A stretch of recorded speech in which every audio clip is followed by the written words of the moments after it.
Welcome back. In this video, you'll learn how to set up app shortcuts on the Samsung book cover keyboard. So for this video, I'll be showing you the process using a Samsung Galaxy Tab S10 Ultra. But if you have any other Samsung tablet that you want to do this on, then these instructions will still apply. So the first step is to identify the keys that you're going to be assigning the app shortcuts to.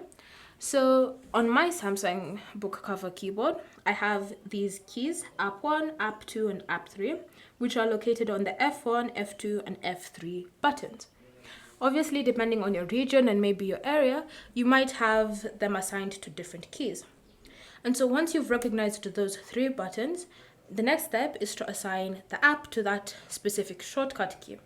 So you can go ahead and launch the app, whether it's Samsung Notes or PenUp, whatever app you want the shortcut to be you want to have a shortcut for.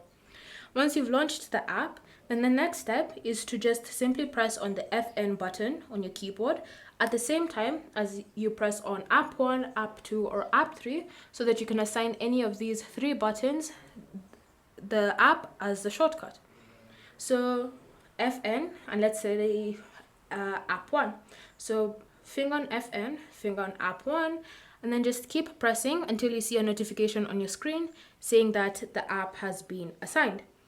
Now once that's happened, you'll notice whenever you close the app, and all you need to do to launch the shortcut is just press on FN and app 1 like that, and you can see the app being launched on your tablet.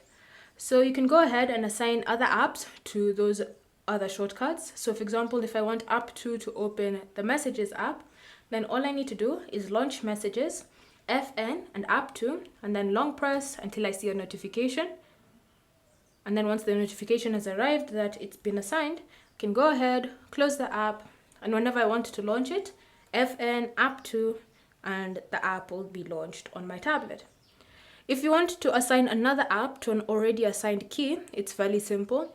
All you need to do is again just launch the app. So if I want to replace PenUp with, say for example, the Gallery app, I can just launch it and then go ahead and go through the process of assigning it all over again. And then once I finished with assigning the app, now instead of it opening PenUp, whenever I press on F1 and app 1, the Gallery app will launch. And so that's how you can set up app shortcuts using the Samsung book cover keyboard. Thank you for watching. If you have any questions or comments about this process, leave them down below and subscribe to the channel.